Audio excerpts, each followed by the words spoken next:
Hey friends, Ash here, WAT News, November 17th, 2020 update.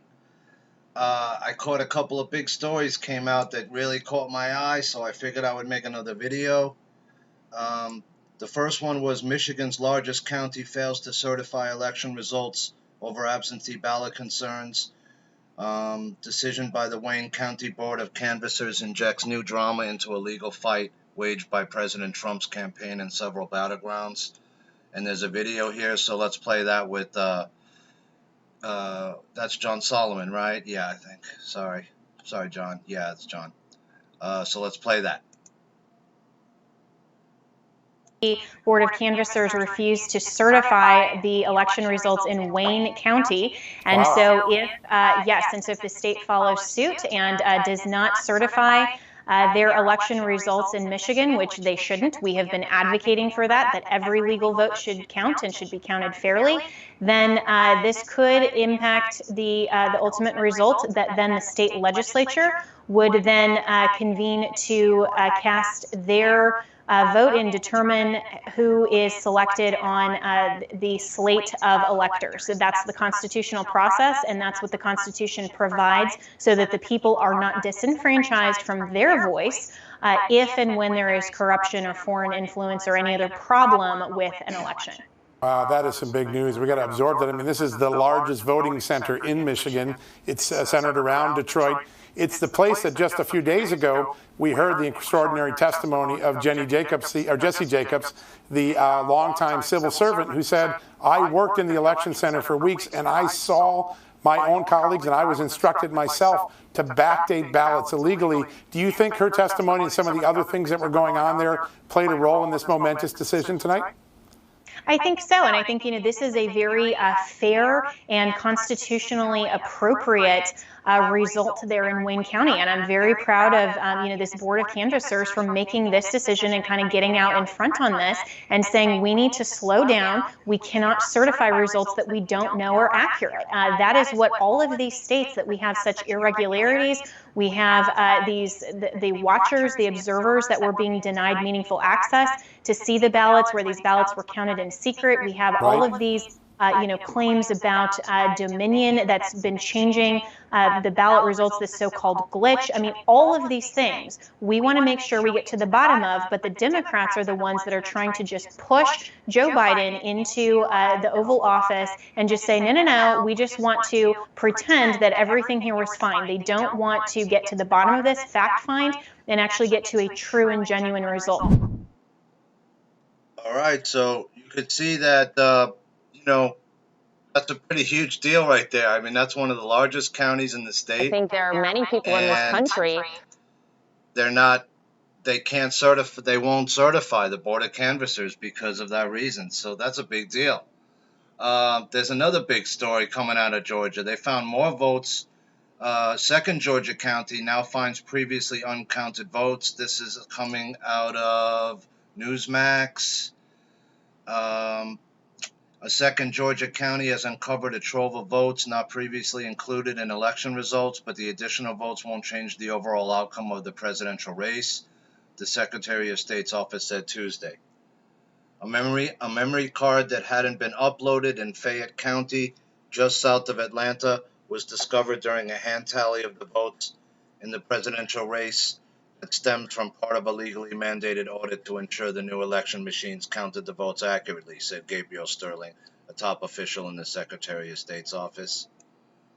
The memory card's 2,755 votes are not enough to flip the lead in the state from Democrat Joe Biden to Republican President Donald Trump. The breakdown of the uncounted ballots was 1,577 for Trump, 1,128 for Biden, 43 for Libertarian Joe Jorgensen, and 7 write-ins, Sterling said. Election officials on Monday said Floyd County in North Georgia had found more than 2,500 ballots that hadn't been previously scanned. Both counties will have to recertify their results, and the margin between Trump and Biden will be about 13,000 votes when those previously uncounted votes are accounted for, Sterling said. So that's another big deal, because that's the second county now where all of a sudden votes came up where you didn't count them.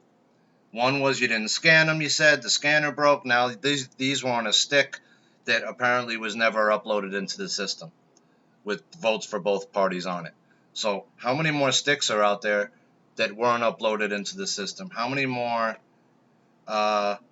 things like this have happened, right? Where these glitches all go for one side. Now here's the third big story: was President Trump fires Director of Cybersecurity Chris Krebs for highly inaccurate claim 2020 election was most secure in American history by Christina Layla.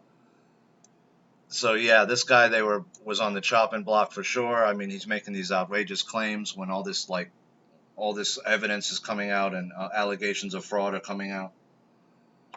President Trump on Tuesday evening fired Director of Cybersecurity and Infrastructure Chris Krebs.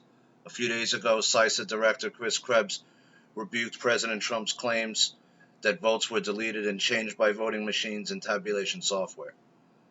The November 3rd election was the most secure in American history, the DHS Cybersecurity Agency said in one of the most ridiculous claims yet. Quote, there is no evidence that any voting system deleted or lost votes, changed votes, or was any way compromised, unquote, the Cybersecurity and Infrastructure Security Agency, CISA, said in a statement. While we know there are many unfounded claims that are opportunity, President Trump Tuesday night promptly fired Chris Krebs. Okay, so that's the end of him. A lot of stuff going on, but I could see the writing on the wall here where we're headed, I think. And this thing is so corrupted.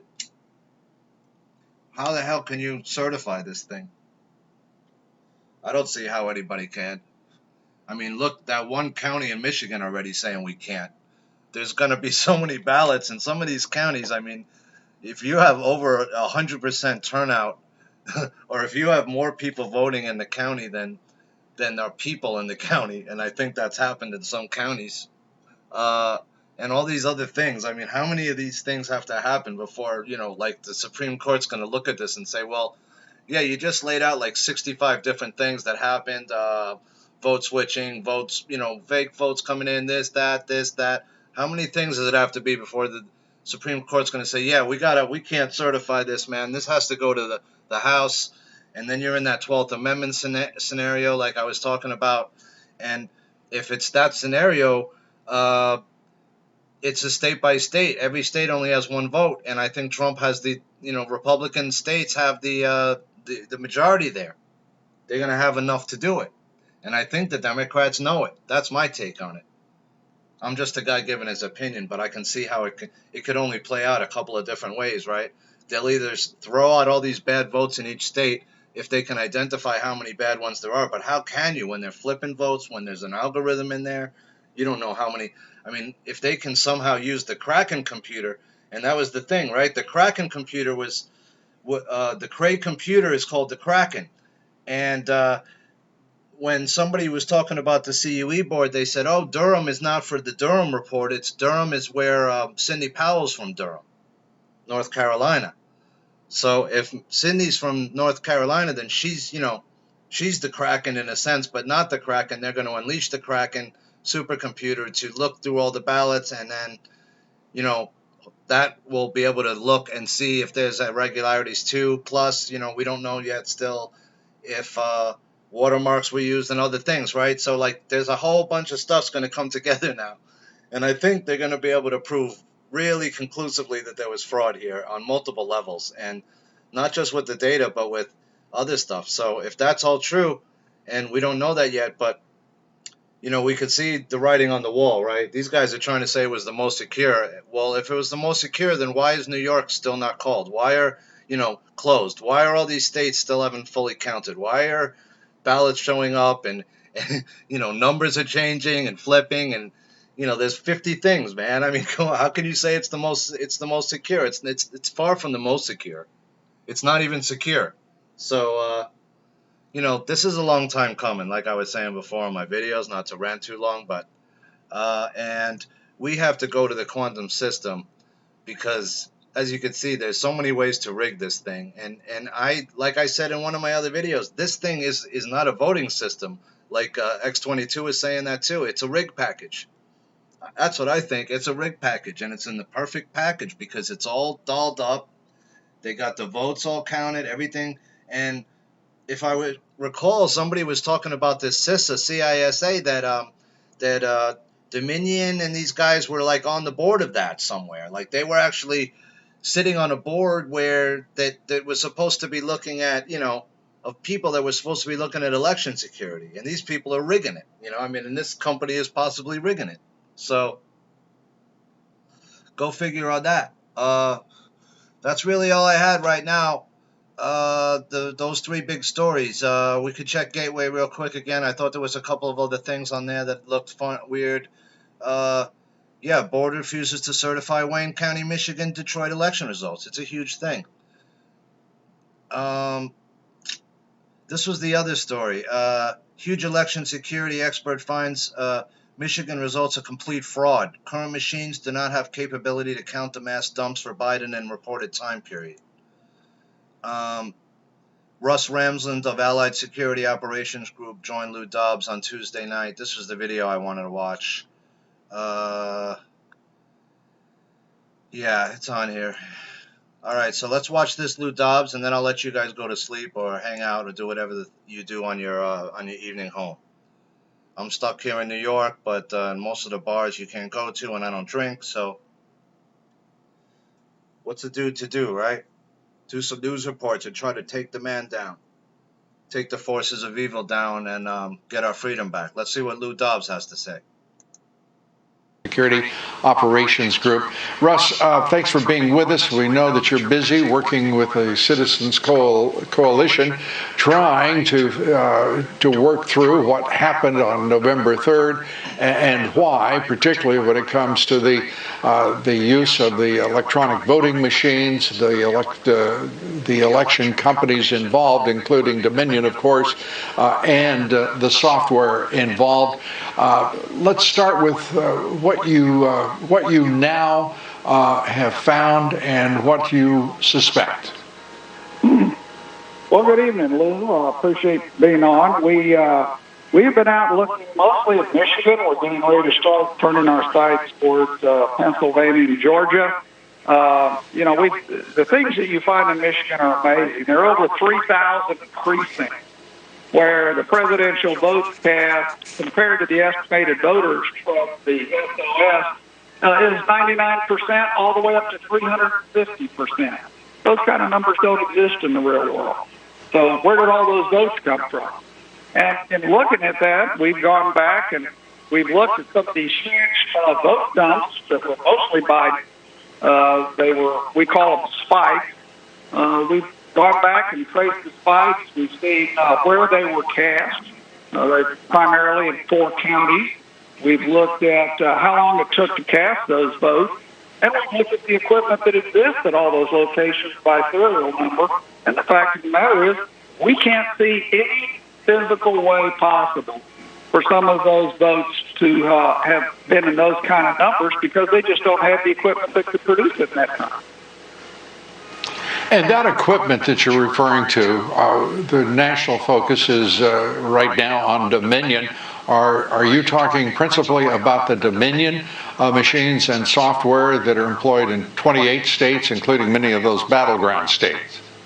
That is correct. This is Dominion. Now, the Dominion it varies greatly from state to state in how it's used and where it's used and equipment used and other software put it. So it's not a uniform deal that you're looking at. So when you're investigating Dominion, you've really got to be prepared to look at about 4 basic configurations that goes on.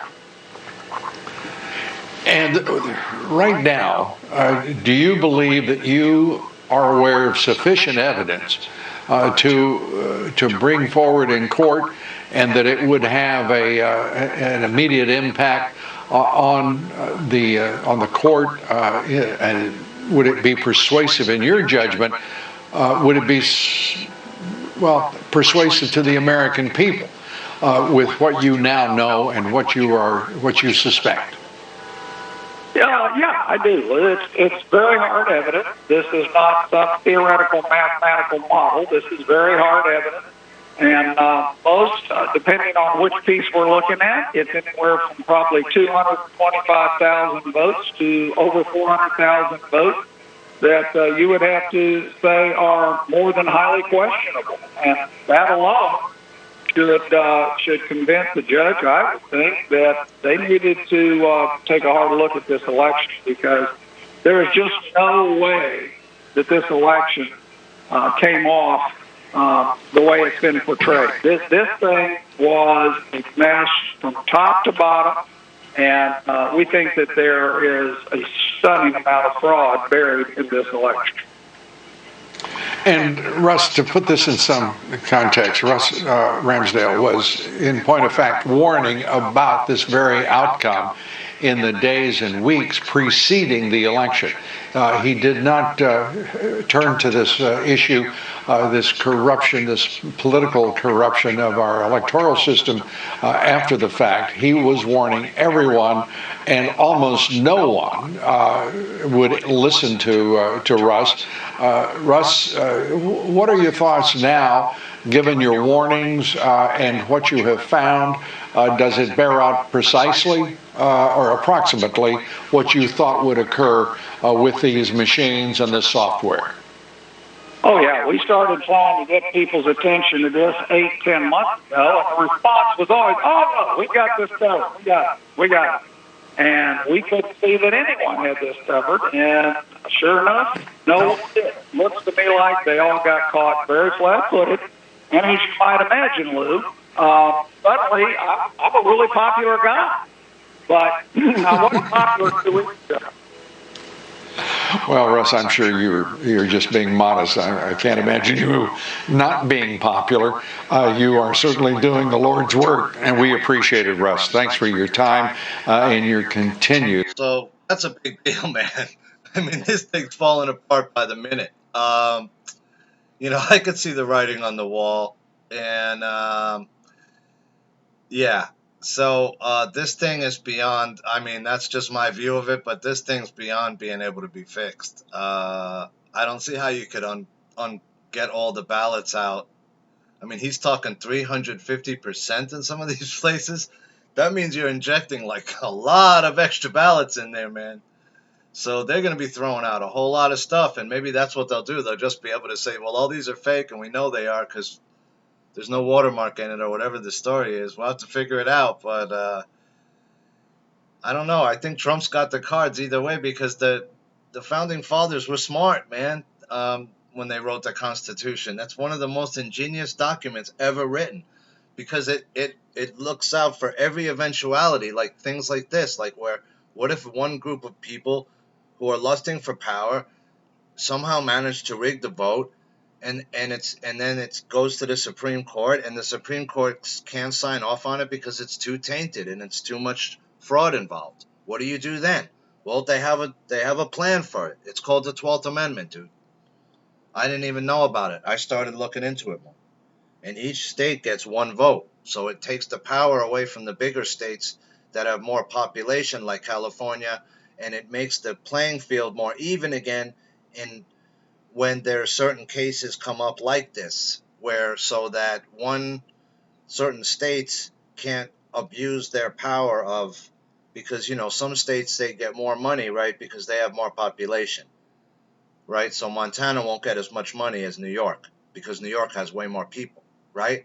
And so, but still, they're going to get one vote Montana, and it's going to be one vote New York, so it's fair. And that's what's great about the Constitution, man.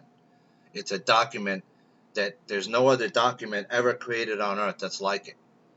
It creates a system that makes it fair, that's of the people, by the people, and for the people. And most other civilizations that you have that are run, they're not run that way. Very few. So anyway, guys, with that, I hope you have a wonderful night, and there's some big news breaking in this stuff, and we'll see how everything plays out, but it's looking to me like this election is beyond tainted, and then the question's going to be how much taint can there be in it before they'll just not be able to certify and sign off on it at all. All right, guys, have a wonderful night. This is Ash, WAT News, signing off.